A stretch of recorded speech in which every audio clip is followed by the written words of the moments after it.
Trinamool SC ST ও OBC সেলের সাধারণ সম্পাদক অমরনাথ প্রসাদ দাবি করেছেন যে তাকে ভাটপাড়া থেকে টিকিট দেওয়া হবে বলে 2 কোটি টাকা চায় আইপ্যাক।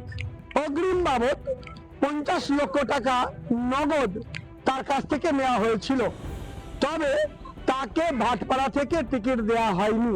এই মুহূর্তে আমি পুরোটাই ঠকে গেছি। 57 লাখ টাকা আমি ঠকেছি, এবং এই বাসের জন্য 7 লাখ টাকা আইপ্যাক আমাকে বলেছিল দিতে, দেবজ্যোতি হাতে দিয়ে এসেছিলাম আমি। কথাটা হচ্ছে, এটা সবাই জানে, পার্থ ভৌমিক থেকে নিয়ে সবাই জানে। এবং তা নয়, এটা তো আইপ্যাক।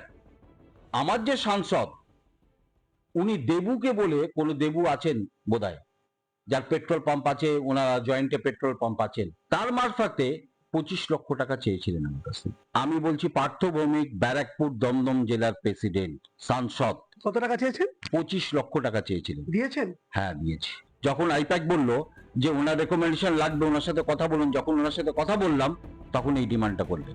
এই নিয়ে বিজেপি তপশিলি মোর্চার যিনি সাধারণ সম্পাদক রয়েছেন, যিনি সহসভাপতি রয়েছেন প্রসেনজিৎ ঘোষ, তিনি জানান যে তৃণমূল কংগ্রেস এই যে তাদের যে এই আইপ্যাক সংস্থা শুধুমাত্র টাকা তোলার জন্যই ব্যবহার করা হতো। আইপ্যাক একটা দুর্নীতির আতুরঘর। কালীঘাটের প্রাইভেট লিমিটেড, পিসিবাইকো প্রাইভেট লিমিটেড কোম্পানির একটা সিস্টার কনসার্ন হচ্ছে আইপ্যাক।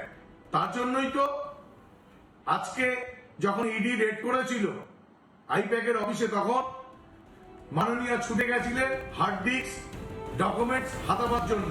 তবে এবার এই বিষয় নিয়ে রাজ্য যে নতুন সরকার আসছে, তারা আলাদা করে কোনো মামলা করে নতুন করে তদন্তের দায়িত্ব রাজ্য পুলিশকে দেবেন কিনা বা কেন দেওয়া হবে না, এই নিয়ে কিন্তু আওয়াজ তুলতে শুরু করেছেন।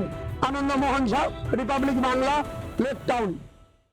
নানা ধরনের কন্টেন্ট দেখার জন্য লাইক করুন, শেয়ার করুন আমাদের ফেসবুক পেজ, সাবস্ক্রাইব করুন আমাদের ইউটিউব চ্যানেল। পাশাপাশি অন্যান্য ব্রেকিং নিউজের জন্য অবশ্যই চোখ রাখুন রিপাবলিক বাংলায়।